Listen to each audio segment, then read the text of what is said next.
half here in Albany. Tomorrow here in Albany at the Times Union Center. Those fans who are here for the Women's Championship game, which tips off at 11 o'clock, will have a big treat. One of the stars of High School Musical will be here. Drew Seeley, the voice of Troy, will sing the national anthem, then have a mini concert at halftime, and he will also conduct an autograph session during the second half of that Women's Championship game.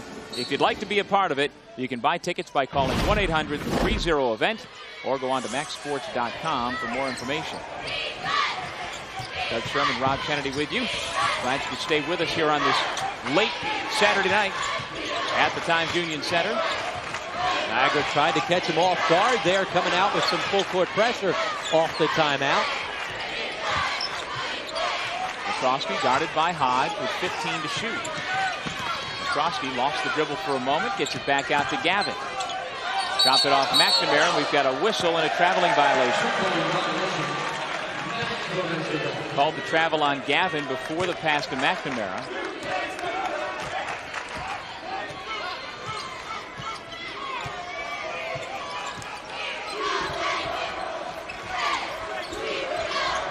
Agamonier around McCroskey, but he came up a little short on the layup. Devison had a thought about going to the basket, but there was Agamonier. And you see how he kept his dribble, so he had some options. Opportunistic, Sharon Fisher, but he can't cash in at the other end because the pass from Lewis was a bit too strong. All right idea, just not quite the execution they needed to make the play. They want to get out, leak out, on the break. Just a little bit too far for the big guy. Well, Sharon Fisher may be big and thick, 6'3", 230, but he is quick. Great hands, great feet, and you saw it there on the steal from McNamara. He anticipated that Shea would let his guard down, and lightning quick, he stepped in and knocked it away. You see why he was a big-time football recruit coming out of high school, Roman Catholic. Division I recruiters offered scholarships all over the place, Virginia, Penn State, etc., but he wanted to get away from football and just play hoops, and that he has done the last few years at Niagara University. And done it well. Nelson off the mark with the three. Much like Devison, both point guards just too tempted with those threes. Neither one of it shoots it that well from beyond the three. 27% from Devison, 28% for Nelson. Sometimes there's a reason why you're wide open. Good hustle by both teams off that long missed three. You guys going to the floor. And that's three seniors getting after it. And you talked about it, and earlier we said these are the two most successful senior classes in the MAAC. Over their 4 years, Niagara, they've won 73 games. Marist won 71 games. But Niagara's got the upper hand because these seniors have gone to 2 NCAA tournaments. The seniors for Marist got to the NIT last year. They'd like to try and finish off their careers with a trip to the NCAA. Yeah, Marist came into last year's MAAC tournament as the #1 seed, having won the regular season title, and then could not get it done, so they wound up in the NIT. Stilfen fouled on the shot. They went to the NIT by virtue of winning the regular season. One of the great rules with the NIT since the NCAA has taken it over. Stilfen, the guy that Matt Brady calls his rock. The senior, a guy who does a little bit of everything. Fisher bodying up. I guess he's just too strong in there. Nelson with his first foul. Stilfen, one of the few holdovers from Dave McGarrity's regime as the head coach at Marist. He's a fifth-year senior who sat out for a red shirt. And so it has been Matt Brady who has relished the opportunity to have Stilfen, who was recruited by the previous coaching staff. That's one of the great things that Matt did when he came in and took over the program. Didn't worry about my guys and Dave's guys, and certainly a lot of the guys that Dave left were pretty good.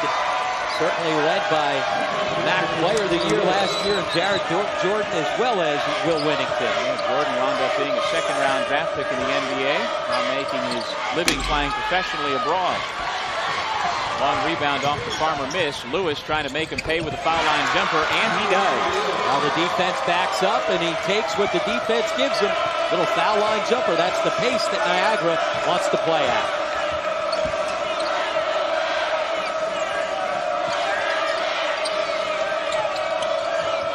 Fisher again, 4th in the league in steals, getting his hand on yet another pass. McNamara off the nice recovery, lays it in. And nice feed as well by the big guy, Stilfen. As we said, he's very versatile, handles the basketball. At times, he's a point forward for the Red Foxes. Yeah, Stilfen 6'8", McNamara 6'9", both capable of putting the ball to the floor.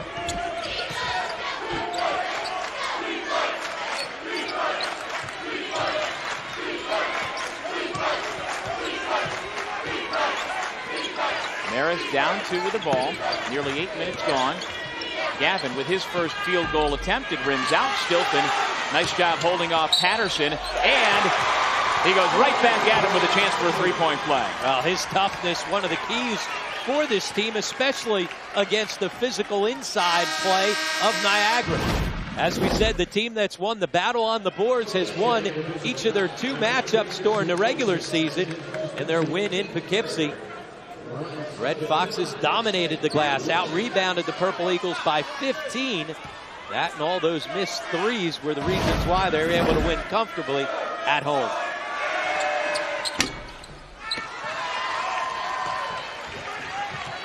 Anthony Nelson, a freshman point guard from Plainfield, New Jersey. Stanley Hodge, kind of the de facto point guard. He can do anything and everything in the backcourt. Before the shot, Fisher was fouled. Personal against Jay Gavin. Non-shooting foul, so it'll be Purple Eagles possession when we come back. 11:51 left to go first half, tied at 12. This is Siena, a college that builds competence and character, where you're part of a team, a place of academic rigor that builds leaders, offering opportunity and values that prepare you for change, leadership, and life. The tradition, the community of Siena, educating for success, one student at a time. Back in Albany, Marist and Niagara tied 12 apiece. 11:51 to go first half. This is our 4th and final quarterfinal on Quarterfinal Saturday. Fans, get your tickets now for the MAAC Baseball Championships down at Waterfront Park in Trenton, New Jersey.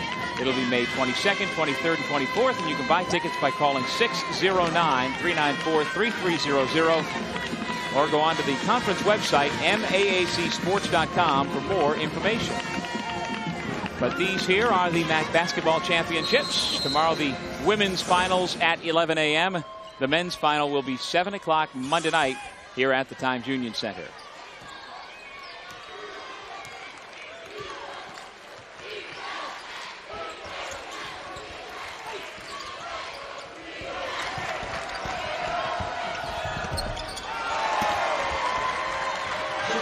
Welcome back to the Times Union Center. For those of you joining us on the MSG Network, we're watching the 4th quarterfinal of our MAAC quarters between Marist and Niagara. This is Doug Sherman along with Rod Kennedy. We have seen plenty of drama already here today. Ryder, the co-champs in the regular season, nearly knocked out by the number 10 seed from Canisius. And if the start to this ball game is any indication, the Red Foxes and the Purple Eagles are apt to go right down to the wire. Well, as we mentioned, this is a very good matchup. They split the regular season meeting, and it's a matchup that you could very well have seen in the semifinals or even in the championship, the way these two teams have played at times throughout the season. Egamonye sets the screen for Lewis. Can't get it to fall. Farmer the rebound. And you got to be careful playing behind that high ball screen against Lewis. Gavin trying for the lead, can't do it. Egamonye again playing big, up above the rim for the rebound, secures it and hands it off to Nelson.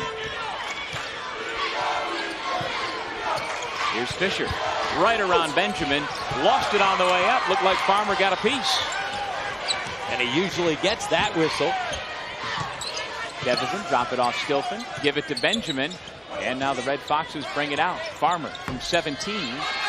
Egamonye another rebound. And he is clearing space once he comes up with the basketball. Hodge, right on Farmer, missed it. Fisher comes down with it, goes back up and lays it in. The nation's leading scorer now with 8 points to lead the Purple Eagles. And like most scorers, he can score it in a number of different ways. Take you outside beyond the 3 and muscle you inside in the post. 5 rebounds to go along with the 8 points for Fisher. And now the whistle and the foul against Egamonye. Egamonye coming out and hedging high and hard on that high ball screen, but you got to be careful not to pick up the silly foul. Here's our leading scorer in the country, and the leading scorer in the game here too, as he does a good job cleaning up on the offensive boards. Takes the contact, good balance, able to square his broad shoulders and throw it on the glass. Benjamin, nice catch and lay before Egamonye could get there. He caught it high and laid it in. And I like the call from the bench as well to try and get Spongy Benjamin involved offensively. Last time he got a touch, he kicked it right back out as if he wasn't going to be aggressive. That time forced to catch and finish.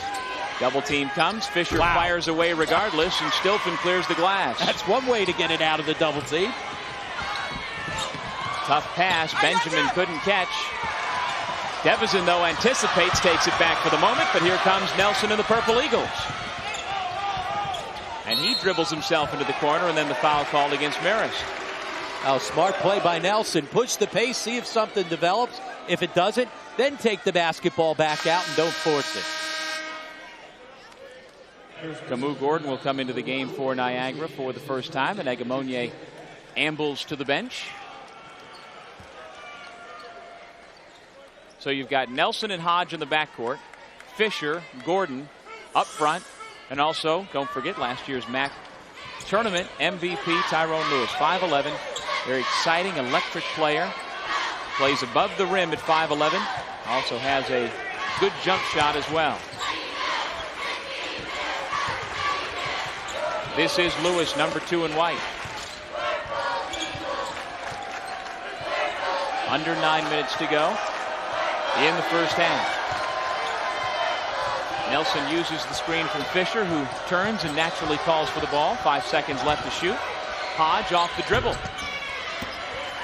One and done for the Purple Eagles. Benjamin the rebound. A solid box by Benjamin, and then the release to go get it.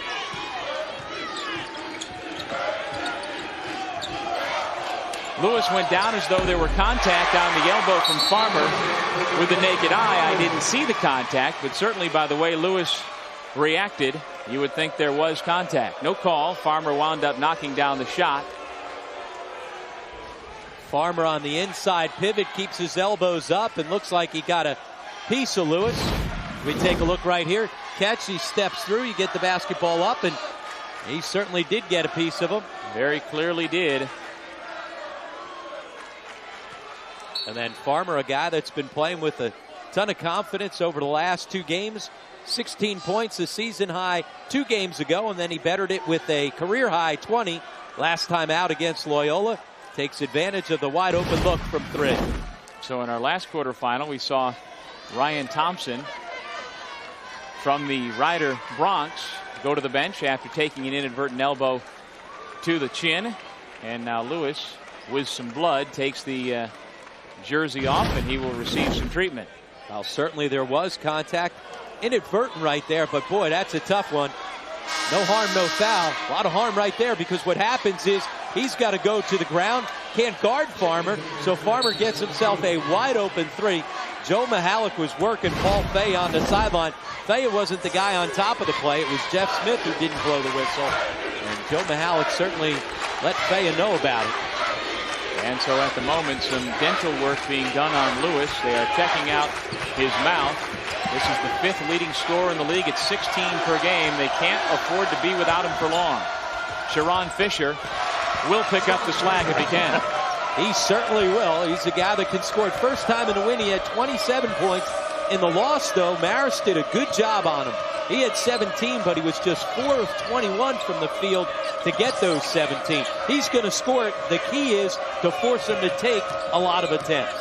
DeJuan Goodwin is coming to the ball game for Marist. A very deep backcourt for the Red Foxes. Hard foul given by the Purple Eagles.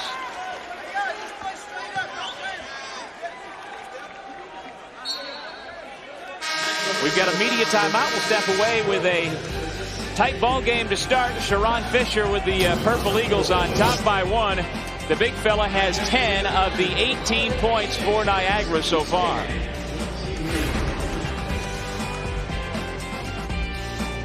Today, I plan on working my phone without worrying about my bill. I plan on calling back Justin, Troy, Brad. Hey, Brad, Not Brad. I plan on telling my brother what I really think about his girlfriend and telling everybody everything I've been holding back. This is gonna be fun. I was just about to call America's most reliable network introduces a plan with truly unlimited calling. Talk as much as you want with anyone in the U.S. on any network, even landlines, for one flat rate. That's reliability unlimited. Verizon Wireless.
The Citizens Bank MAAC Championships are brought to you by Pepsi. Your world, your Pepsi. FYE for your entertainment, music, movies, games, and more. Anaconda Sports, official supplier of The Rock. Verizon Wireless. Verizon Yellow Pages. IDARC Media, the official publisher of Verizon Print Directories. And by I Love New York, visit iloveny.com. The defending MAAC tournament champions, the Niagara Purple Eagles, looking to defend successfully here this weekend in Albany. And so far, some tough sledding at the start of the quarterfinal game against Marist, a one-point ball game with Shea McNamara at the line. Got a chance to tie it up and take the lead for the Red Foxes. And we take a look at our stat track. Pretty even on the shots from the floor. Not too much difference from beyond the arc. Not surprisingly, we're tied at 18 apiece. Yeah, both teams doing a good job getting out and defending. Both these teams known more for their offense, but it's been tough sledding offensively because of some solid defense from both. McNamara, one of the three captains on the Red Foxes roster this year, along with Ryan Stilfen and Ben Farmer, the three seniors sharing that leadership role. McNamara's two foul shots have put Marist back on top by a point. Fisher immediately to the basket, draws a triple team, and a jump ball is called. Nice job by each of the three defenders just to stand straight up. And hold your ground. That's what you've got to do against Fisher. Remember, he's just 6'3", so if you hold your ground and you've got some size in the post, it can bother him. His counter then is to take you out onto the perimeter, and that's why he's so hard to guard. He'll take guards into the post, take bigs out onto the perimeter. Good to see Tyrone Lewis back on the floor. After going down with the injury to the mouth, took an elbow inadvertently from Farmer. McNamara just took an elbow, or rather a shoulder to the chin, from Sharon Fisher, and he plays on. Very physical out there. Yeah, Fisher was just thinking about getting to the line, not thinking about making that shot. Then McCroskey and Lewis collide, and it's Tyrone Lewis who was called for the defensive foul. And I like that call because it looked like it was Lewis who was flopping there to try and pick up the charge. Tickets still available for tomorrow's women's championship game and the two men's semifinals tomorrow night, plus the MAAC championship game here at the Times Union Center. It's all part of the 2008 Citizens Bank MAAC Basketball Championships. To buy tickets, call 1-800-30-EVENT or go to MAACsports.com. McCroskey and Goodwin out there with McNamara, Benjamin, and Farmer. Louis McCroskey, who leads Marist at 12.2 points per game, has yet to score so far here tonight. Niagara showing zone, and they've played a little more zone last few games coming down the stretch. And make sure you go find the three-point shooters, including the guy with the basketball, Farmer. McCroskey had it knocked away along the baseline. Now, one of the things you got to do with this Marist team is not allow them to get comfortable, disrupt them by giving them a couple looks defensively. Stanley Hodge, a senior from Washington, D.C., went from role player to primary part for Niagara this year as a senior. Gordon misfires, and McCroskey dribbles up himself. McCroskey for three, and he connects. And you can see why Matt Brady's so excited to get him back for the last weekend. He said that was one of the keys. If he was playing his first basketball this weekend, it's hard to get him back into the flow. If by playing last weekend, not only do you get a couple of wins and get everybody happy and feeling good, but you also get them on the practice floor heading into this weekend. McNamara blocks Fisher's first attempt, but Sharon just keeps coming. He's got a dozen. Well, as we talked about, he was a big high school football player, but he's not going to be the next Antonio Gates because he's not got that passion for football. He chose Niagara in part because they don't have a football team and didn't want to be re-recruited every day on campus. And he's doing a little bit of everything. He's playing with really good energy on the defensive end. That time coming from nowhere to come up with the block. Got great hands and great feet. And when the ball's near him, nobody's getting it. That's not to say NFL scouts wouldn't pay attention to him. If you remember, last year's top performer for Siena, power forward Michael Haddix, had multiple tryouts with NFL teams this past summer. His dad played in the NFL, and he's got a similar type skill set. Big body, good hands, good feet. They tried him out as a tight end. If he's coming at you, it don't matter which side of the ball. Get out of his way. You got that right. Tied at 22. Goodwin nearly got himself in trouble by picking up his dribble. Here is Goodwin. Open look. No good. McNamara tips out to Farmer. Quick pass back inside to his fellow senior for two. And that's what McNamara brings you, energy and effort. A tip to keep the basketball alive, and then he's rewarded with the easy shot in the post. Back and forth we go. Marist back on top. Lewis gives the Purple Eagles the lead once again at 25-24. And if you start paying too much attention to Sharon Fisher, that's when Tyrone Lewis steps up and can certainly kill you. Killed Marist in the game up at Poughkeepsie where he led with 26 points. Just over 4 minutes left first half. McNamara way off the mark. And that's not what he gives him. Go back to your strengths. Energy, effort, tips, not threes.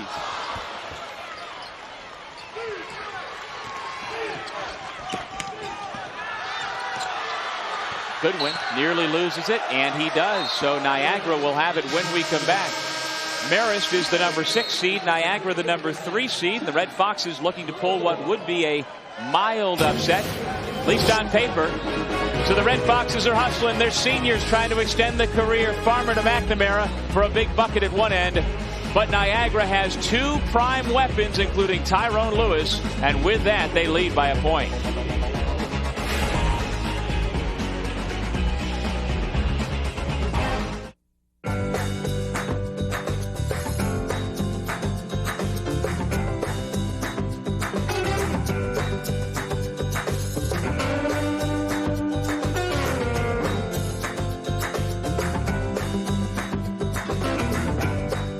St. Peter's College, success is a team effort. St. Peter's College, education one student at a time.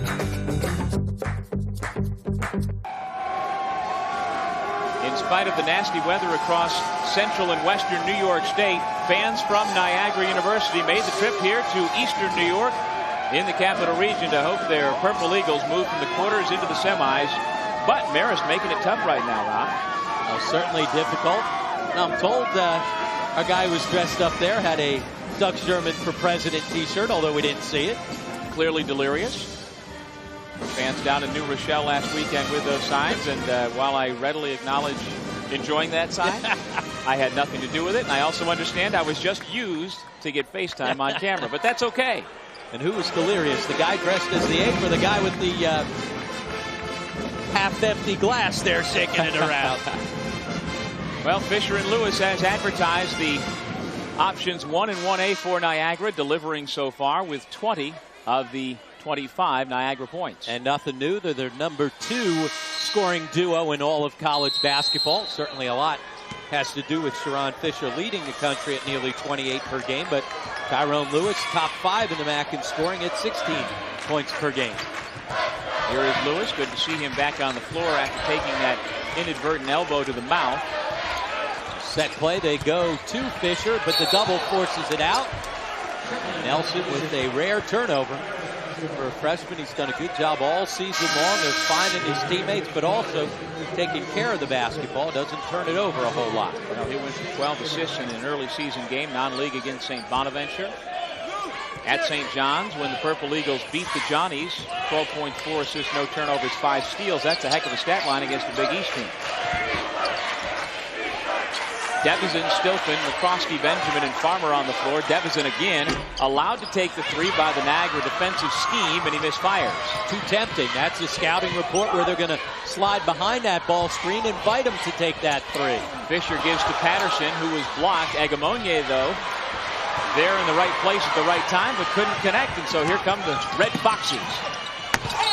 Spongy Benjamin up and down. That's where he's got to be aggressive. We've seen him pass up a couple of shots, catch, elevate, and dunk.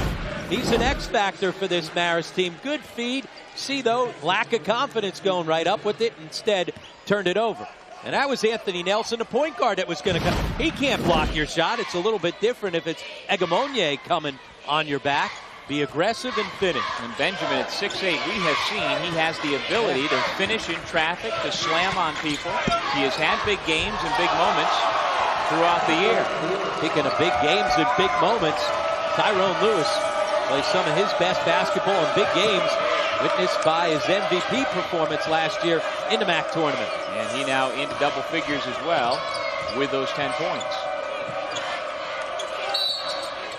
Whistling a foul against Agamonier as he and Spongy Benjamin were doing battle on the low post. And if you're a Marist fan, that's a good sign. Spongy being aggressive after not being aggressive last possession on the break. When he plays well, Marist tough to beat. Played well in the season finale against Loyola. Double-double, 17 points and 13 rebounds. When he plays like that, Matt Brady said he's our X factor. He does that, then all of a sudden it's another dimension and we're tough to beat.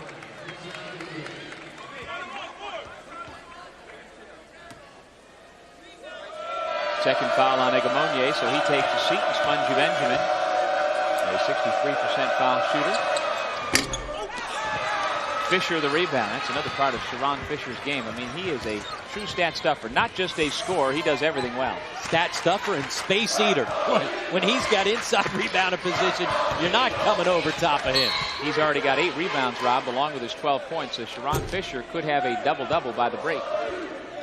Well, he puts up gaudy numbers pretty much every time out, but certainly when we see him play, including those 45 points that we saw him go for down at Loyola. Missed a couple of foul shots late, or he would have had the MAAC scoring record. You know, he once scored 75 points in a junior high school game. Yeah, I love that stat. One of those articles that tells you he's got a scorer's mentality. Most young kids would be afraid to score 75 points. They'd feel bad scoring against their buddies. Not Sharon. Nope. And his teammates do not begrudge him that success. And that's a key thing, always has been a key thing for Joe Mahalik. Guys know their roles, and everybody plays to their role. That's the way it was with Alvin Young 9 years ago. That's the way it's been in the Joe Mahalik system. He has always had prolific scores, and it has always worked out. McCroskey misses the bank shot. Fisher with his 9th rebound.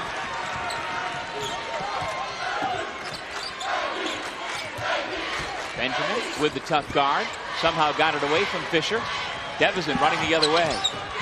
Right to the basket. Hodge let him go. And it's an easy 2 for the point guard of the Red Foxes. Yeah, you got to keep him out of the lane, whether it's on the break or in the half court. Devizin, he's been aggressive here tonight. Devizin aggressive there, nearly with the steal. And recovers nicely to get over to Nelson. Lewis from 21. Farmer, who has been active with the rebound. And you can't settle for deep guarded threes like that. It's one thing if you're open. McCroskey could have given Marist the lead. Instead, Niagara back the other way with 43 seconds left in hand. And that shot as well, a quick one, but that time at least it was an open shot. McCroskey has not done much offensively here tonight, just the 3 points. McCroskey's 1 out of 6 from the floor. 2-point shot by Fisher off the mark. McCroskey with a rebound. Recognizing that he was being guarded by a big in Stilfen, so what does he do? He takes him to the perimeter. One thing that Sharon Fisher does, first thing he tries to figure out, who's guarding me? If it's a guard or a smaller guy, let me get in the post. The big guy, let me take him outside. 27-26, Niagara with a 1-point lead. Get a look at Matt Brady, the fourth-year head coach of the Red Foxes, who is a 1987 graduate of Siena. Although this building was not in place when he was the star guard at Siena back in the 80s. They played on campus at the Alumni Recreation Center, so this is not really an old homecoming for him, but trying to make it very familiar here this weekend. Joe Mihalik still very familiar with his building. He has had some epic battles over the last decade with Siena. And really some of the best games during that time have been between Niagara and Siena in this building. And I'm a bit surprised that Sharon Fisher see nearly a double-double, that he's on the court for this possession. I thought maybe Joe Mihalik, and we've seen him do this a couple of times, get a defensive substitution in here for the last possession so that Fisher doesn't have the ability to pick up a foul. Instead, Marist will hold for the last possession, try and see if they can't go into the locker room with the lead.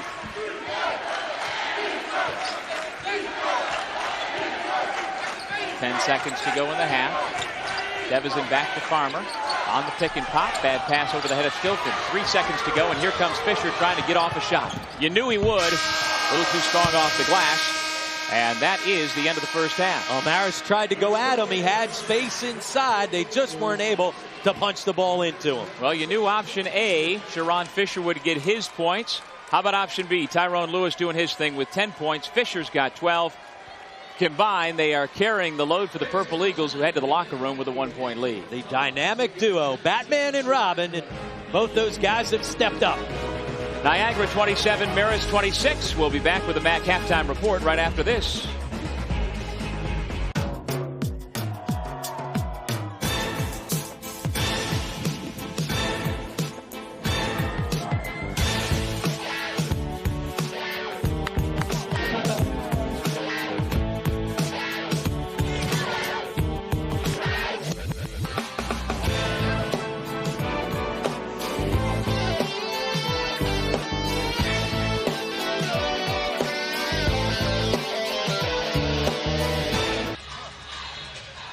Back in Albany at the half, Niagara 27, Marist 26. The winner of this moves on to the semifinal round tomorrow night to take on the co-regular season champs, the Rider Bronx. And welcome back, everybody, to the Times-Union Center. Doug Sherman, Rob Kennedy with you. Tight ball game, not nearly as fast-paced as we thought it might have been with Niagara involved, but competitive and really neither team getting the upper hand. Oh, we said before the game it would be competitive. They split their regular season matchups, and these are two teams that at times were in first place for extended periods throughout the regular season, so not surprising it's close, but it hasn't had great pace. Meanwhile, for Niagara, as we've shown you, both Fisher and Lewis doing their thing. They've combined for 22 points. That's pretty much what you'd expect. Yeah, Batman and Robin, both those guys can really score the basketball, and they're not afraid to go find some pretty good shots. Stanley Hodge was fairly quiet, and Louis McCroskey, I think we maybe overhyped him a little bit before we got going because he did not play well, and certainly not what I think Matt Brady was hoping from McCroskey. But still, based on what we saw in the final weekend of the regular season, McCroskey's return correlated with winning basketball, him scoring points. Without him, at one point in the middle of February, Marist had lost 6 of 7. McCroskey comes back. They win 2 games impressively. So I don't know if we can overstate it, but certainly other people have to do other things if Louis not hitting his shot. And again, his presence, though, opens things up for other guys. Farmer got a couple open looks because of guys having to guard McCroskey. And Jay Gavin very quiet in that first half as well. He was a non-factor offensively. Yeah, Gavin scoreless, McCroskey with just 3, so the 2 leading scorers for Marist combining for 3 points. And the other thing, Doug, it's tough for both these teams. Back in the hotel, hanging around, playing at 10 o'clock, you're anxious to get going all day long, and by the time you finally get here, sometimes you've got a little bit too much energy in the first few minutes of the ball games, and because of that, you get some turnovers and missed shots. I think we saw a little bit of that in the first half as well. Okay, we'll take a break and come back here at the Times-Union Center in downtown Albany, the capital of New York. Marist trailing Niagara by a point.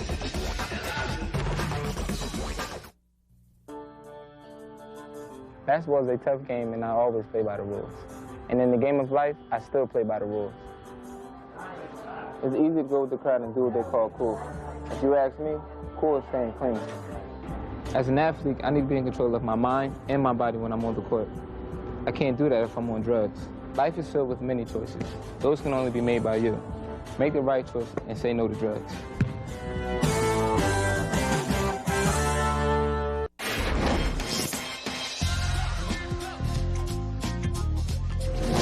Back at the Times Union Center in Albany, the Marist Red Foxes pep band, the biggest and most exciting in the MAAC. There's no doubt about that. We're well past 11 p.m. and they just keep cranking out the tunes.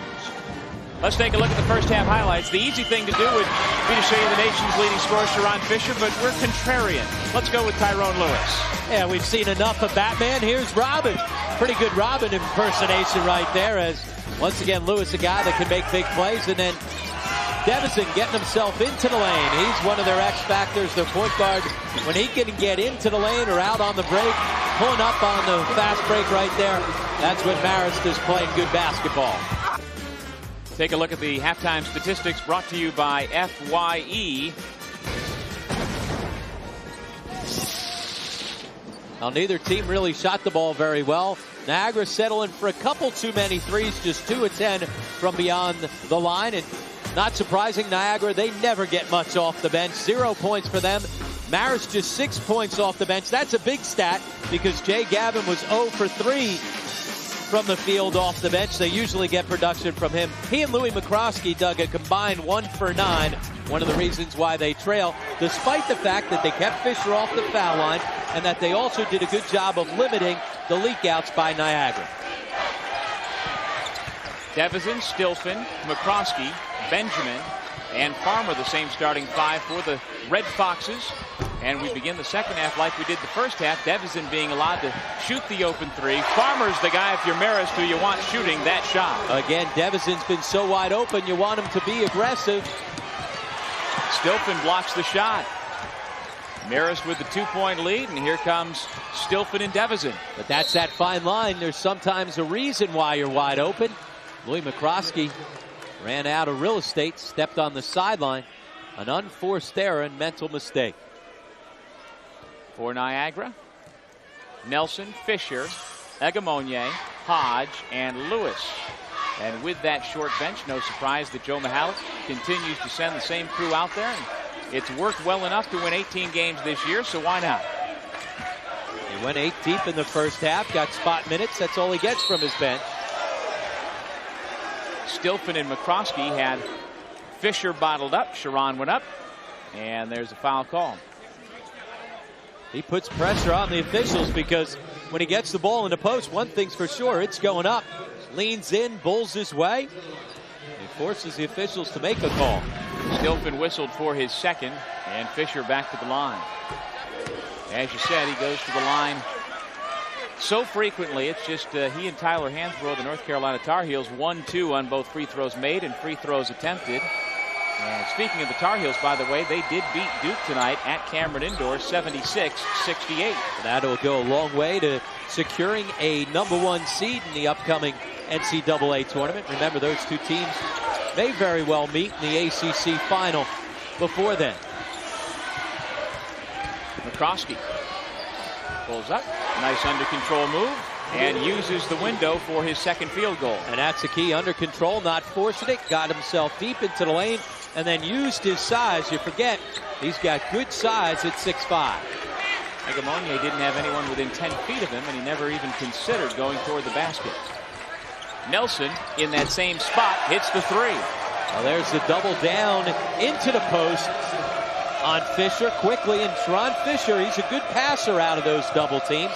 He sees him so much.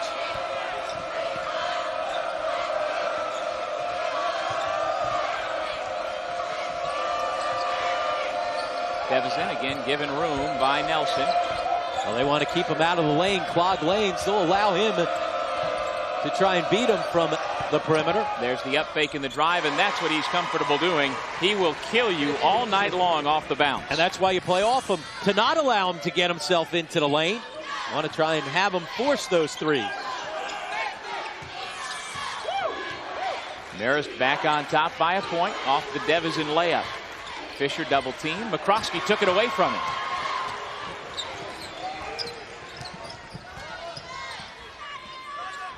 Stilfen into Benjamin. Up and over Egamonye, who picks up the foul, and that's his third. Well, the Purple Eagles are led by Joe Mihalik, who is a 1978 LaSalle grad, did a long apprenticeship as an assistant coach at LaSalle before finally getting the head coaching job at Niagara. And I'm telling you, one of the tough places to win traditionally over the last 25 years. He has really seized his opportunity. No, he's done a great job. You see, averaging nearly 18 wins per game. And he's also certainly done a great job in the MAAC tournament. 6 straight trips to the semifinals. And as we mentioned, they've won 2 out of the last 3 MAAC championships to get to those 2 NCAA tournaments. Remember, 35 years in between NCAA trips when he was able to take the Purple Eagles back there in 2005. Made sure it wasn't that long of a gap. His second trip back just 2 years later.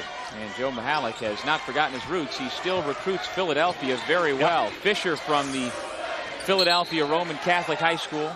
Tyrone Lewis from Levittown, PA. I mean, and he has done this for the better part of the last decade, making sure he gets some of the best players out of Philly. Well, that makes sense. You recruit where you've got relationships. They've got a guy sitting out, transfer from Villanova, Bilal Ben, another fine high school player from the city of Philadelphia, to continue that tradition.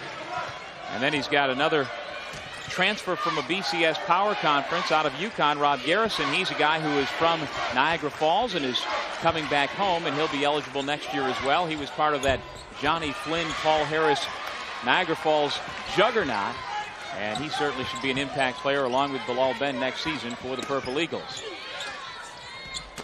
Fisher misfires. Camus Gordon. So now some bench scoring for Niagara. Yeah, getting it done off the bench. Hey, if they can come in and score it, that's a bonus. They come in just to give them some defensive presence, some size, and give some guys a couple minutes rest.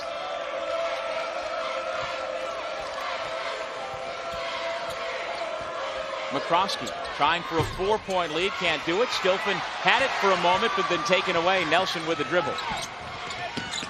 Nelson, little hesitation to the right baseline, and still with the dribble. Hodge catch and shoot from 21. Now that's a tough one too, because McCroskey was hanging around right in his face. Rob, that's our 10th lead change as Niagara goes back on top 37-35. Well, we said it would be a good one. Sometimes we don't get them right. Didn't think the last one was going to be a good one. It turned out to be a great one. Canisius gave Ryder all it could. The Golden Griffins led late, but a Patrick Mansell three-pointer with about a minute to go wound up being the difference as Ryder hung on. And McCroskey trying to sit in the post with Hodge trying to defend him. Stilfen, nice mid-range jump shot. Everybody starts keying in and sagging off, trying to take off the pass to the post. That's our 7th tie as the ball goes out of bounds. And we'll take a break. It has been tight from the start. That's the case right now, tight as can be. The Hodge three, part of a 37-all tie between Niagara and Ryan Stilfen and the Marist Red Foxes. 15:30 on the clock. One of these teams will make it to the MAAC semis tomorrow.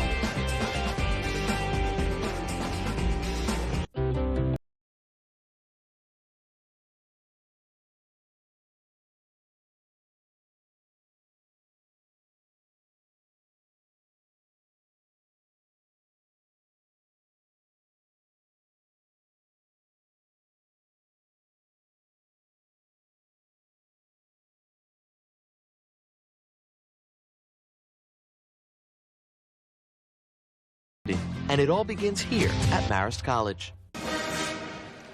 Back in Albany, 37 apiece, early second half in our 4th and final MAAC quarterfinal. And hey, high school musical fans, come join us tomorrow at the Citizens Bank MAAC Basketball Championships.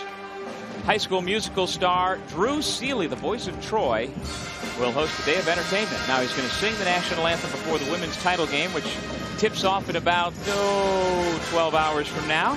Then he will give a mini concert at halftime, and he will also conduct an autograph session during the second half. You can buy tickets by calling 1-800-30-EVENT or go to MAACsports.com for more information.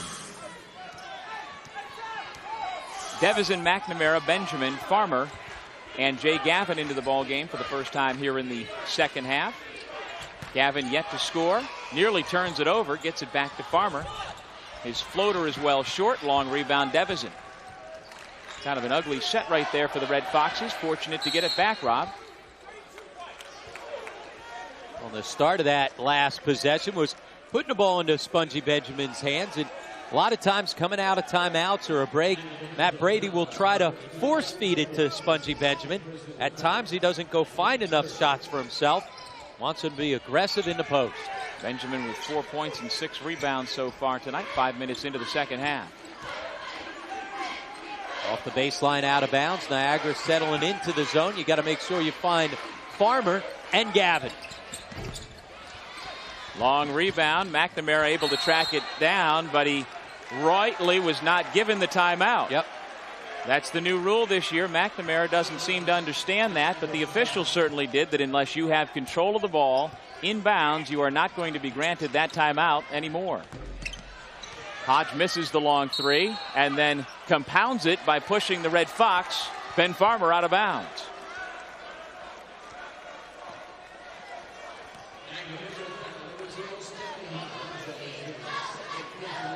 Head coach Matt Brady. Well, you were an old rival of his back in the 80s. Used to play in high school, knocked me out of the state tournament. He made South Jersey Still not all-decade team. I know you're not. No. I'm still waiting for the pictures of you in the short shorts. We've seen Coach Brady back in the day. The big hair to go with it. Absolutely. Little moose, make it bigger.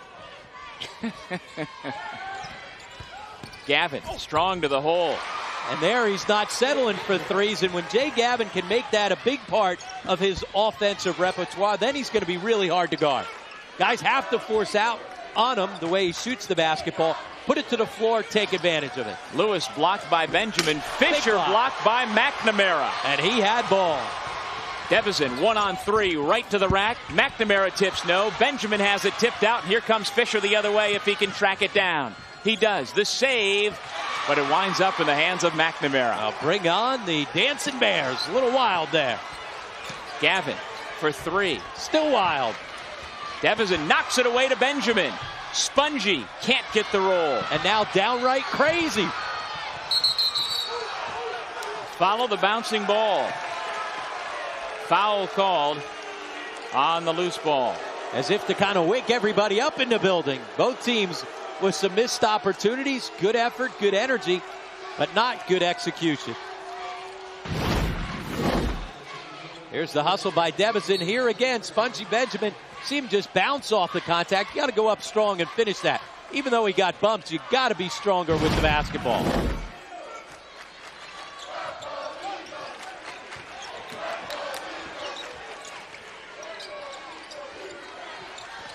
Lewis, line drive three, no. Into the cheerleaders goes Ben Farmer. Let's see if he gets a phone number out of that. Unable to save it, it'll be Niagara basketball. And now Farmer goes out. He has really been an impact player here in this ball game tonight with the 8 points, but he has been active on both ends. He'll get a break. Lou McCroskey back in. There's the Egamonye in and Camus Gordon out.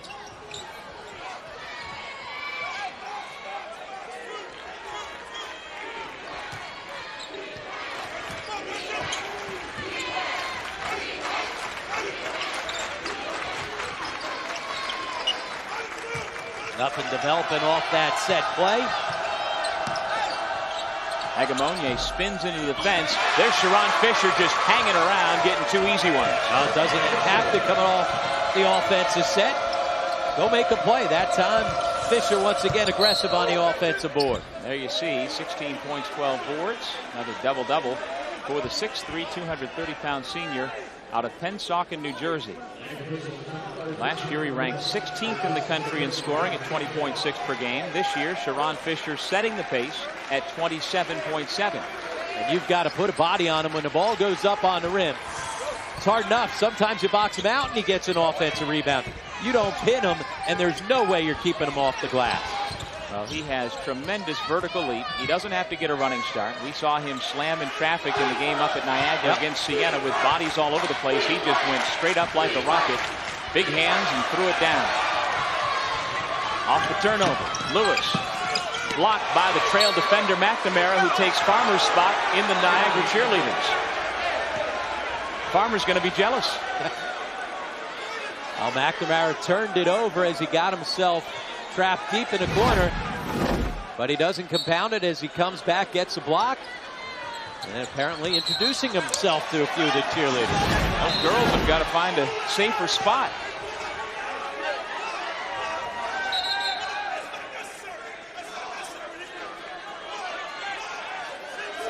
McNamara, Devison, McCroskey, Benjamin, and Jay Gavin on the floor for Marist. Ryder awaits the winner of this one in tomorrow night's second semifinal.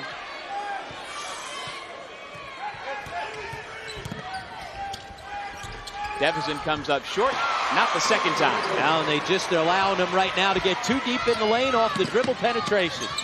Quickly back the other way. Lewis sees it rim out. Bodies go flying again, and we have a timeout. 11:55 remaining in the second half. Joe Mihalik's Purple Eagles in a dogfight in the MAAC quarterfinals.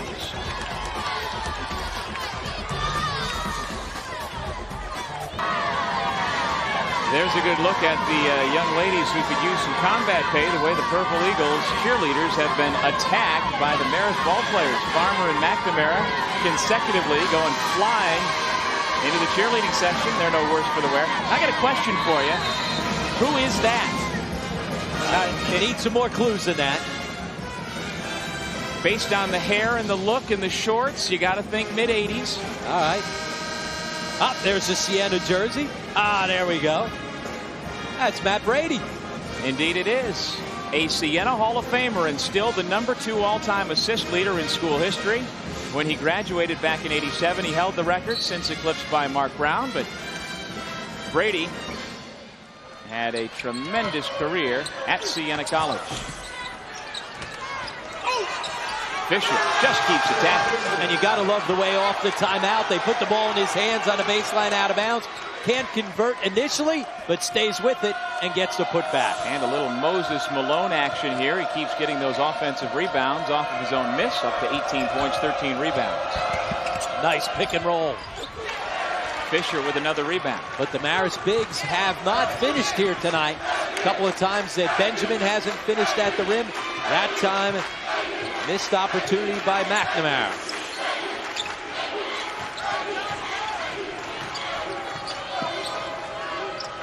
Lewis with the contested three. Long rebound. Makes it to the sideline, and Niagara will keep possession. They say Benjamin was the last to touch. And he's taken a couple too many contested threes as of late. Had a very good first half when he was in double figures, but he's been stuck on 10 for a while because he hasn't found good enough shots. That's the worst shot in basketball, guarded deep threes. Andrew Patterson in the ball game. Here's Lewis trying to drive on Devison, and there's the foul call. And that's why he doesn't have to settle for guarded deep threes. He's quick, and he's at his best when he's slashing, getting into lanes, and putting pressure on the defense. Second foul on Devison, and the third against Marist here in half number 2. Red Fox Nation, as they call themselves, all the fans up from Poughkeepsie, want a foul called against Sharon Fisher. Don't get it. And you must say there is a terrific crowd up from the Mid-Hudson Valley. They have a tremendous fan base that follow the Red Foxes all over the place. Lewis, terrific 1-on-3 to score. And that was all his speed to track down the long rebound, and then the speed to get all the way to the rim. And that's his first bucket here in the second half, Rob. And slashing instead of settling. Blocking foul against Egamonye, who can't believe it. That's his fourth. Well, this play was all about the speed of Fisher. Loose ball. He's the quickest guy, too. It's still been a little late getting there. And an inside hand change, attack, slash, and finish at the rim.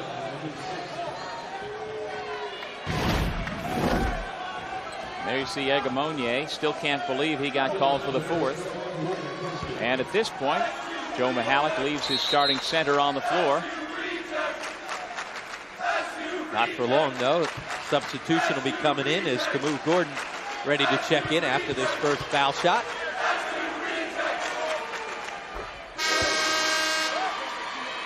Maybe this can help get Louis McCroskey going. He has struggled offensively here tonight, yet Marist hanging in there, an opportunity to tie it up. And if he got himself going with a little bit of a run offensively, that would be good news for the Red Foxes.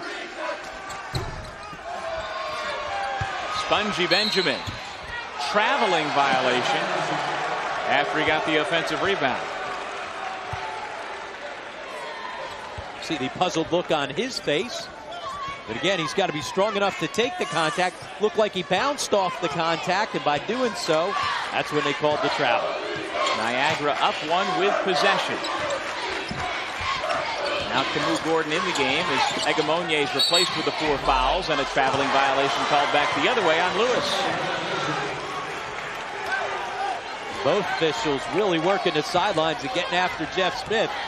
You may want to come over here by us. We'll let him go. He's been pinned on that sideline, and he's getting an earful from both guys.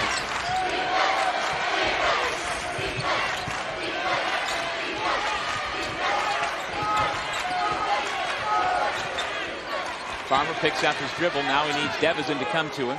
And the point guard settles it down. Good defensive pressure by Patterson on the basketball. Under 10 to shoot. Stilfen, who has been quiet here in the second half, does a nice job to kick to the corner, but Farmer can't connect. Stilfen with a rebound. Marist can reset. And Stilfen making plays. Farmer, no. Again, Stilfen makes another play. Couple hustle plays, offensive rebounds. Marist falling in love with a three-point shot. 0 for 3 on that possession. But a couple good open looks from Farmer. That may have been a bit of a force from McCroskey. 43-42, Niagara on top. Stanley Hodge, Tyrone Lewis, Camus Gordon. Almost as if to bring the basketball out and catch the breath for a second. Fisher jump hook over the double team, no, and McCroskey was on the end line as he tried to save it, so Niagara keeps the ball. Remember, this is a Niagara team that doesn't play a whole lot of guys. Every once in a while, offensively, you'll see him bring the basketball back out, get a little stagnant, almost as if to say, okay, let's catch our breath and see if we can't just pound it into the big guy.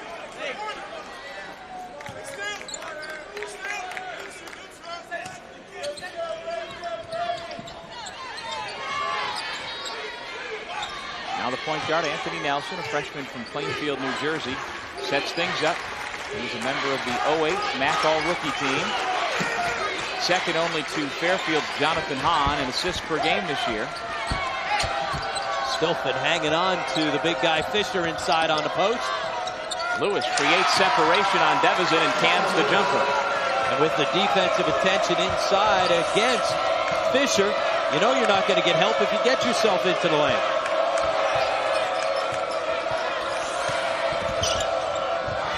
Devison slipped down, did a nice job to keep possession and get it back out to Gavin. Nelson aggressive defensively against Gavin. Gavin with a left-handed finish. And if they're going to come out and put that type of ball pressure on you, you have to have a release.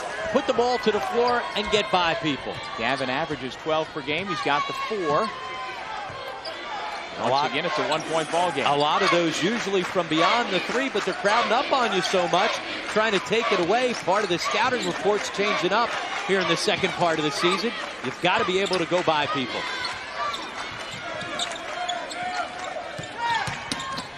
Lewis, again, able to get himself into the paint and score. Once he stopped settling for threes, he's been able to find much better shots, slashing to the basket. Quick timeout called by Joe Mihalik, and at this point, do you think he's trying to rest his ball player? Absolutely. He uses timeouts, especially late in the game, to just get guys some rest. We'll take a break with 7.5 remaining here in the second.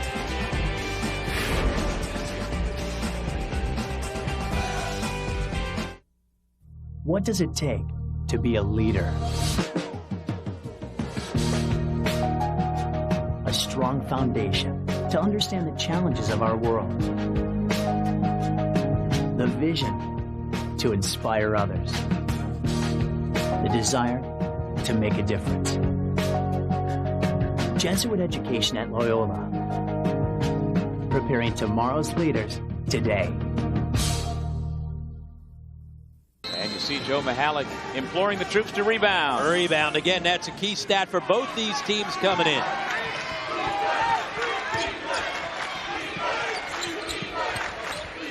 On our stat track, neither team shooting particularly well from the floor, and Stilton continues that trend.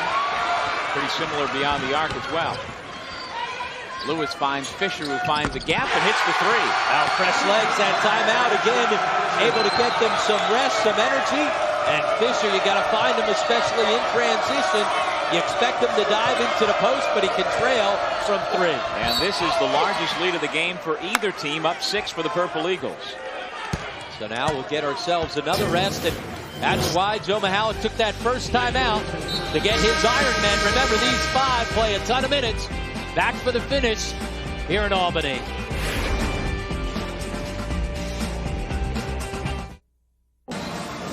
Back in Albany, Niagara 50, Marist 44.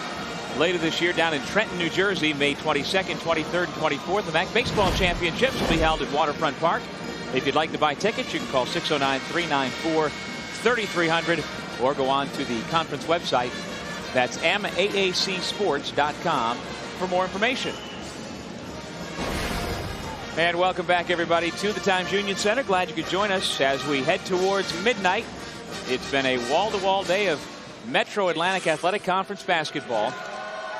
The women's semifinals followed by the men's quarterfinals, and Jay Gaffin picking it up a bit here in the second half. This is a man who earlier this year had 5 straight games with 20 points or more, putting himself with Indiana's Eric Gordon, Kansas State's Michael Beasley, and Arizona State's James Harden as the only freshman in the country to have turned that elite trick. Pretty good company. He had a string of 13 straight double-figure games. Didn't finish the season strong, trying to finish up here tonight coming down the stretch. 6 points now for the freshman out of Seat Pleasant, Maryland. Fisher, no. Benjamin tries to save, and he does, but it goes to Niagara and winds up in the hands of Fisher, but he misfires. Now a couple offensive rebounds here for Niagara coming down the stretch. We saw Joe Mihalik before that last time out imploring his team to rebound. That's why it's such a big stat for both these teams. Defense sags off both Gordon and Hodge. Not certainly on Lewis. This has been a terrific matchup between these two guards, Devison and Lewis, who this time is bottled up by Gavin. Trying to make Nelson or one of the other guys beat him.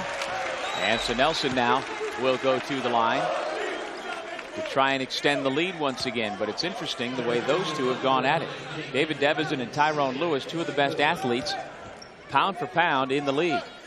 Well, 2 quick guys out on the perimeter and have the quickness, size, and strength to match up pretty well against each other.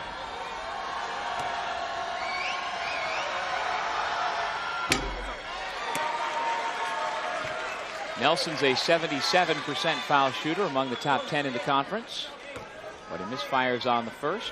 I like to see those types of numbers out of your point guard. Absolutely. He's had a very solid freshman year.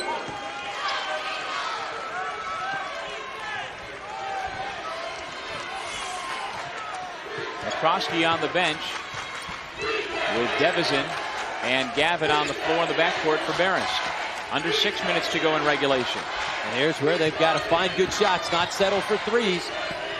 Farmer with the three, and he hits it. Now that's not settling for one, that's running for one. Set play, good screen in. Farmer's taking threes, that's one thing. He's 3 of 5 from beyond the three-point line. He is a 42% shooter from beyond the arc. So like you say, when he gets a good look, you got to let him loose. And right now he's playing with great confidence, playing his best basketball of his career coming down the stretch. Coming off a 20-point career high in his regular season and career finale. Block, Hodge couldn't get it on. And the double forced the ball out of Fisher's hands, trying to make other guys beat him.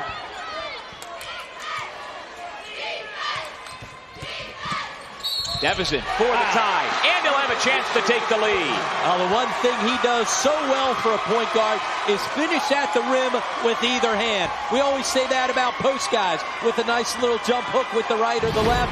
He does it going to the basket with either hand. We've seen it time and time again this season. Bounce off contact, finish with the left. He has a physicality about him that he brings to the game in the point guard position. He has an older brother who plays in the NFL, Ethan Kelly.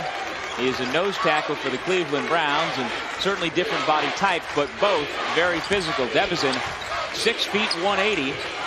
As we take a look at the tightness of the ball game, Marist back on top, 52-51. Nelson. Nice spin move to get around Gavin. And showing you that he's not a freshman anymore. Not forcing up threes, instead finding better shots off the bounce. The seesaw back the other way. Stilfen misses the two, given plenty of space, and he came up well short. And bad shot. Quick shot trailing, but bad shot because his toe's on the line. If you're going to take that, you got to make sure you're behind the arc.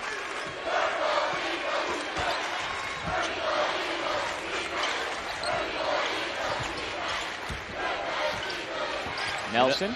You know they'd like to play a little two-man game with Batman and Robin.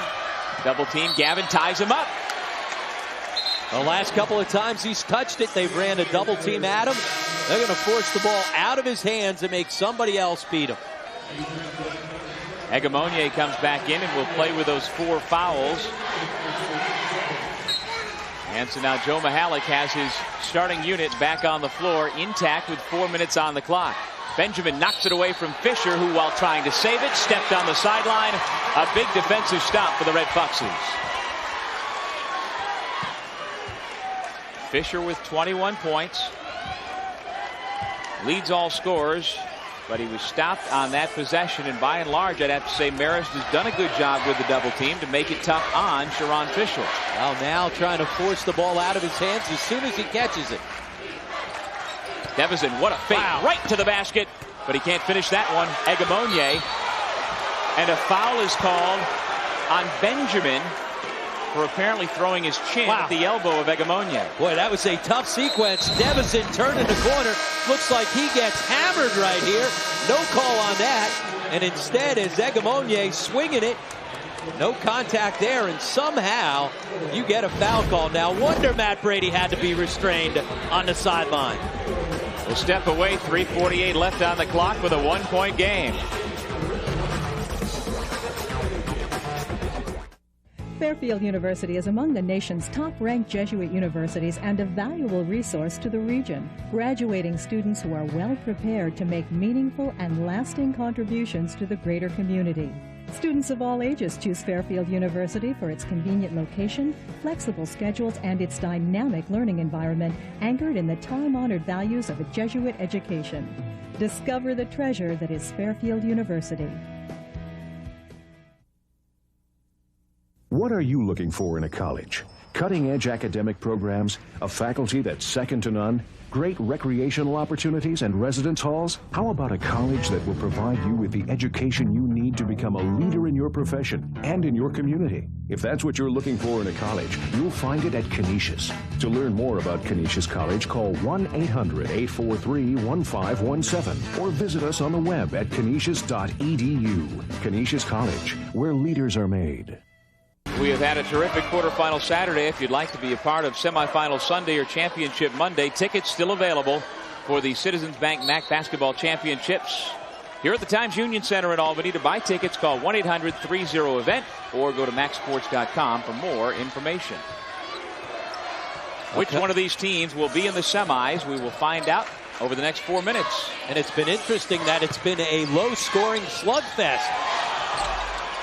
Fisher misses on the forced jump hook. These are two high-scoring teams. They both average in the 70s, both well below their season averages here tonight. Somebody's going to have to grind it out to get this win. Gavin and Devison, along with Farmer, Benjamin, and Stilfen. A big three by Jay Gavin, his first from beyond the arc tonight. That is a big shot right there from a guy that's not been shooting it well from beyond the line. Stepping up like he's a senior, not a freshman. And there's your immediate answer on the other end. He is something else. Oh, man. 23 points now for Fisher, tied at 55. That would have been an easy bet. Who's taking that shot?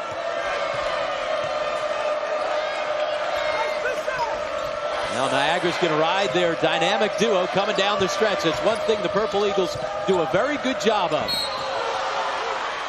Pushing foul against Stanley Hodge. Well, that'll be a 1-and-1 for Stilfen, who's not a very good foul shooter at just 52%. Senior setting a solid screen at one end, and here's Sharon Fisher just bulling his way to the basket. Get out of his way. Third foul on Hodge, and Stilfen to the line, the fifth-year senior out of Bay Village, Ohio, just outside of Cleveland. Left it short. And Fisher has matched his career high with his 16th rebound. Looked like a 52% foul shooter on that one. Remember, that was the 9th team foul, so you got the last 1-and-1 opportunity. Lewis. What a big three. It's 58-55 Niagara. And what a big two, huh? Fisher inside to get the score last possession. This time as well going to Lewis. One thing we said, they do a great job of putting the basketball where you want it. Coming down the stretch, those shots are coming from Sharon Fisher or Tyrone Lewis. Back-to-back possessions. Each of them gets a big bucket. Tyrone Lewis knows what to do in the MAAC tournament. Last year, as the Purple Eagles won the championship, he came off the bench averaging 20 points per game in their 3 games, including 24 in the title game against Siena. He is in the process of stepping up big here tonight. He's got 19 so far. A big switch right there. Marist with an opportunity to take the lead from the line, missed the front end of the 1-and-1, and then Lewis with a tough 3 on the other side. And so let's see how Marist responds to this. And Fisher and Hodge talking to each other. Those two seniors, as we said, they've had a tremendous career. 74 wins, 2 NCAA tournaments, and they're trying to make it 3.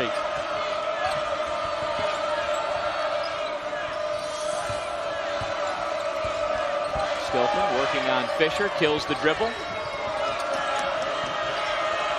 Devison looking for the screen, gets it from Benjamin. 2 minutes left in regulation. Devison passes up the open 15-footer. Got to get one. Now he takes a 20. Stilfen with the great reaction and putback. Oh, hey, right there, Stilfen making a big-time senior play to get that one. He doesn't come up with that ball, and all of a sudden, they're in big-time trouble. And he had to get rid of it quickly because it was almost a shot clock violation since the 3 by Devison did not catch the iron. So, Doug, who do you think's shooting on this possession, huh? My money's on number 2 or number 24. There you go.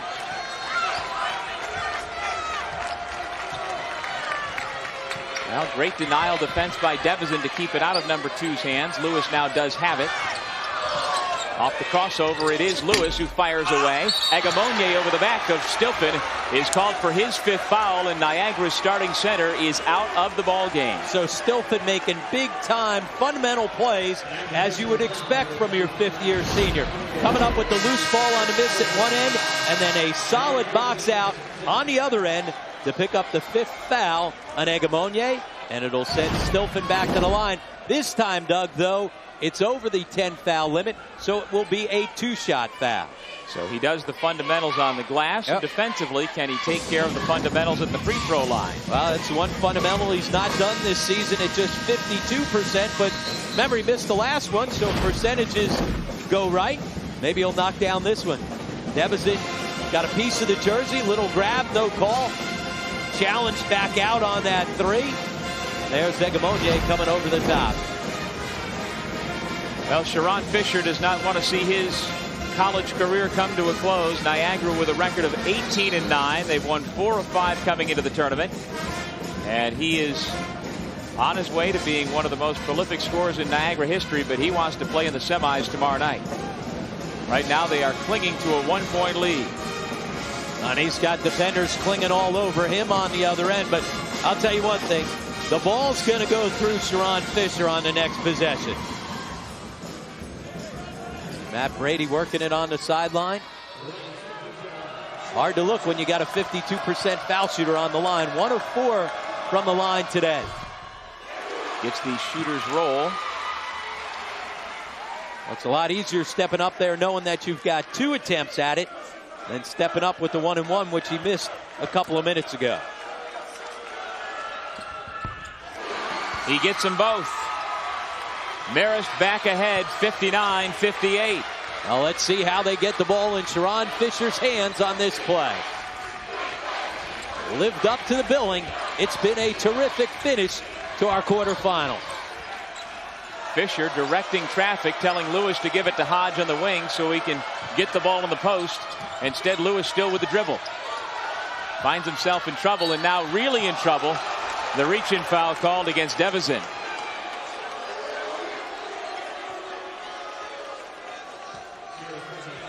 Marist is not over the limit, so it's a non-shooting foul as we take another look. Being aggressive, looked like he got all basketball on that. Well, you can see the inquisitive look on his face, and rightfully so by the replay. There's a blocking foul called against Benjamin before the shot. Now that's the 7th team foul, so now Mr. Free Throw himself, Fisher, will go to the line to shoot a 1-and-1. Fisher is a 77% foul shooter, and so far tonight from the line, Fisher is a perfect 4 for 4. And Matt Brady wants to take a timeout right here. Let's listen in and see what both coaches are setting up coming down the stretch.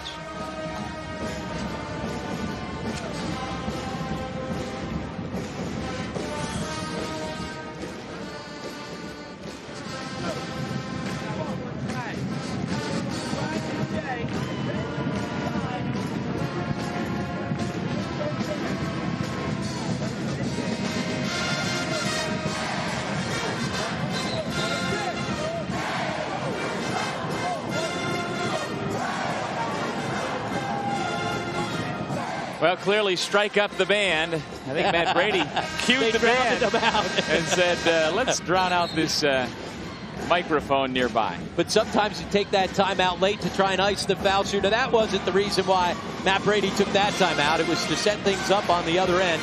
He was setting a play saying they were going to run drag for Jay Gavin. Let's see what happens on the other end. I don't know if you can ice Sharon Fisher with the timeout. Explain drag. I'm not quite sure what that is, but you got to figure that it's getting him with some movement, getting himself along the baseline, trying to run off the screen. Fisher misses the first, Benjamin the rebound. So maybe it worked both ways. You get a chance to set what you wanted to do on the offensive end, and maybe you were able to ice Fisher with that one. And so now Marist with a 1-point lead, looking to work a lot of time off the clock. About 10-second difference between the shot and game clock when Fisher gives up the foul. Well, drag took him along the baseline, put the ball in his hands, and then it was a high ball screen. Fisher too aggressive on the jump out, hedging too high, too hard, and now Gavin will go to the line for 2. Here comes this ball screen. Matt Brady, you see, he starts to signal for the timeout and then backs away from it. How about that one? Big play right there. Started to think about taking it. Instead, backed away, and that allows Gavin to go to the line. Ask Bobby Gonzalez about the timing of taking timeouts late in the ball game. His timeout took away a 3/4 court heave that would have forced overtime. Sometimes you can overcoach from the sideline, let your players play through. That certainly worked out for Matt Brady. So now timeout called with 30.6 to go. Shot clock is off. Marist up 3. Niagara will have the ball, and I'm guessing Sharon Fisher will be involved here. Well, no question about that. 30 seconds left. You don't have to worry about the 3. Go to your bread and butter. Put him into the post. See what you can do playing off of him. That was Matt Brady's best spin move right there as he turned for the timeout and spun away.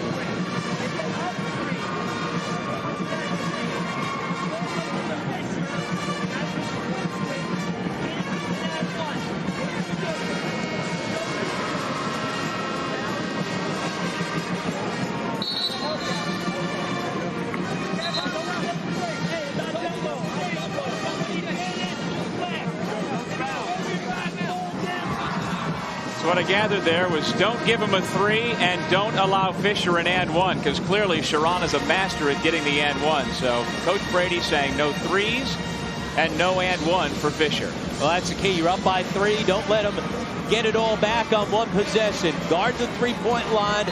Don't give up fouls and contact on a shot in the paint. Both teams with 2 timeouts left, so both coaches will be able to use those timeouts to set things up coming down the stretch. Hodge Picks up the dribble to Nelson. He gets the open three for the tie. Can't do it. Rebound comes out to Benjamin, who is tackled by Sharon Fisher. You'd never know he was a linebacker in high school. And Benjamin is holding his shoulder. And for all the great things he's done all season long and throughout this game, not the play you needed right there from Sharon Fisher.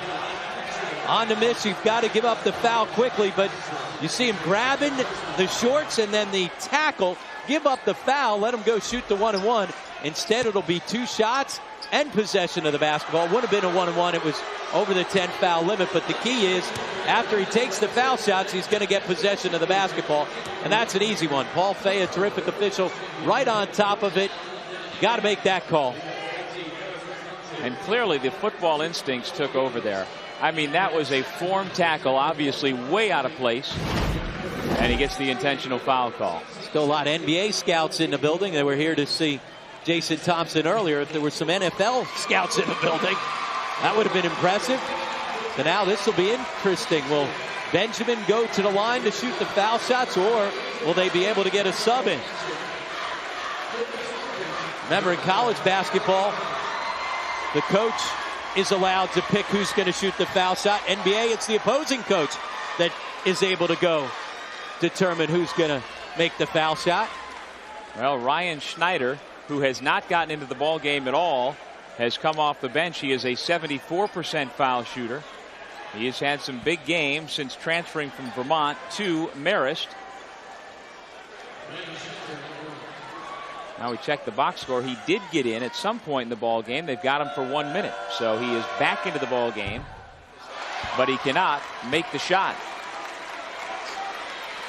You see Coach Brady saying, just get one. And Schneider delivers.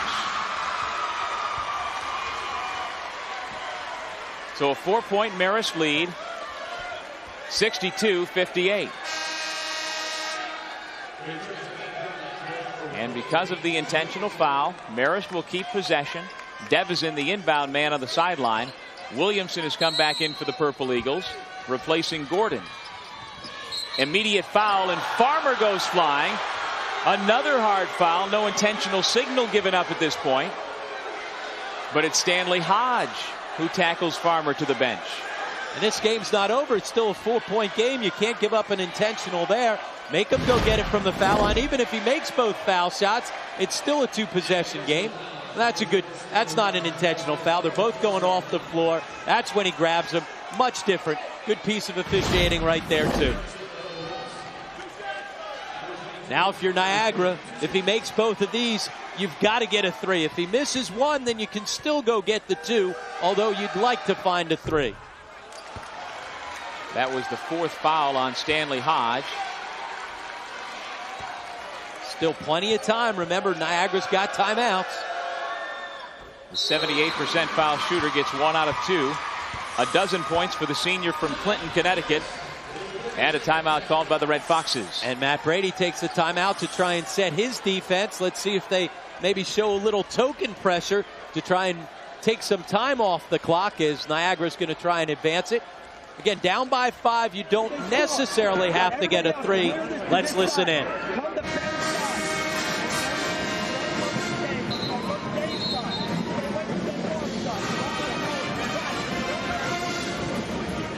Well, again, the band drowning out what Coach Brady is saying, but what do you imagine's going on there as they are trying to protect this 5-point lead? Well, a couple things you got to do. Don't foul, don't give up and stop the clock, and certainly don't foul a 3-point shooter. The other thing, keep the ball in front of you. Force them to take some time off the clock. Niagara, still plenty of time. 18.6 is a lifetime. If you can find a good 3, obviously you'd love to find a 3, but you can still, if the defense backs off, go rush it right to the rim and get the 2.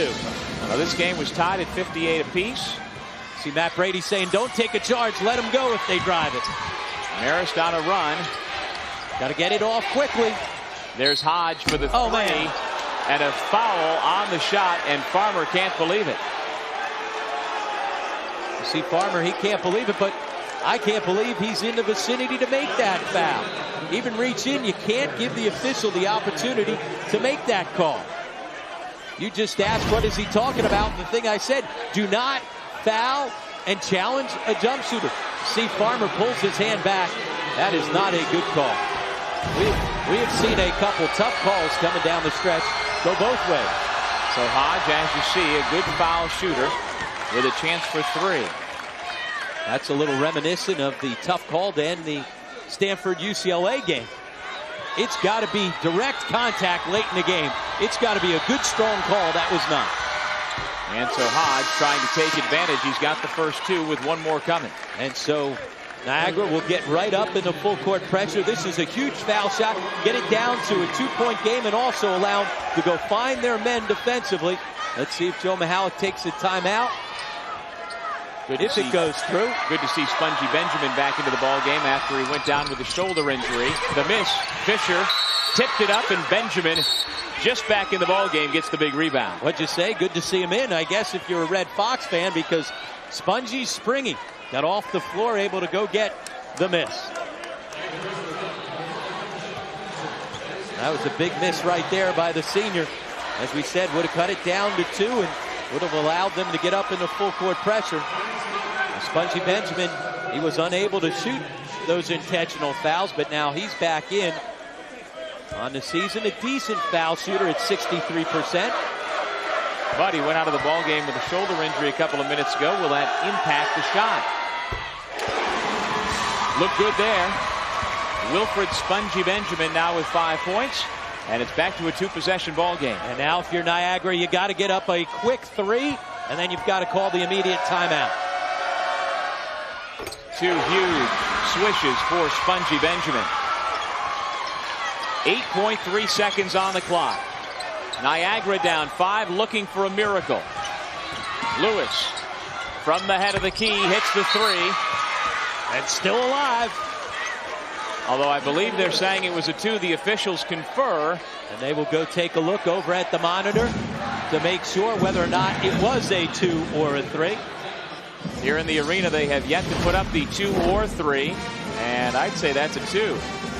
I'd say he is touching that line. It's pretty close. It is pretty close. Boy, I don't see any space between the white of his sneaker and the white of the line, though. A game of inches, that's less than an inch either way. Game of millimeters. Yep. And obviously this is a huge call. Looks like Paul Fea says 2. Joe Mihalik says no way, but I believe it is going into the books as a 2-point shot. Well, clearly you said it right off the bat. Looked like there was no separation between his toe and the white of the line. So it's still a 1-possession game, but right here you've got to figure out a way to come up with the turnover. Marist still has 1 more timeout left, so if they can't inbound the basketball, you got to take it. On the make, Marist can run the baseline as well. See Matt Brady reminding his team, hey, ask them, make sure we can run the baseline. But it was on a make, so clearly they can.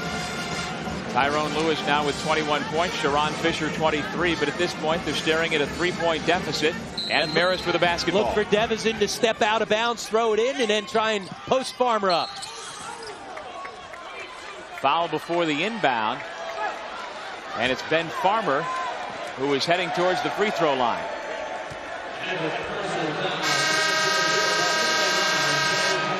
And you see right there, not happy with the way that one was whistled.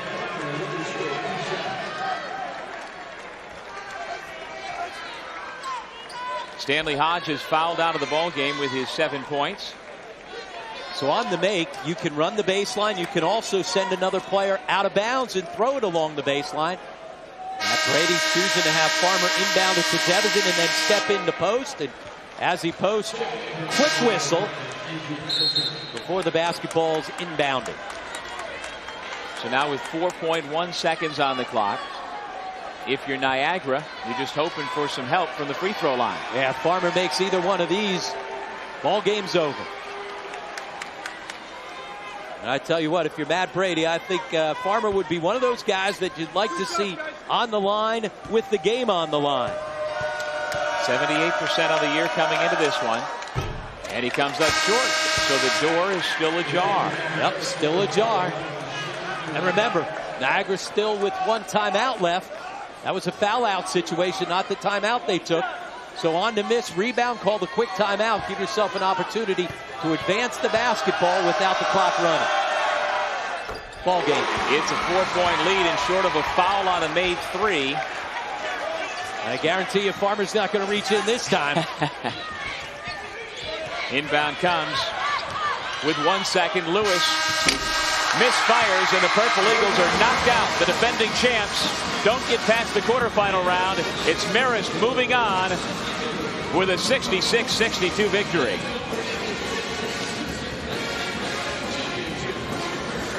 Marist with a 4-point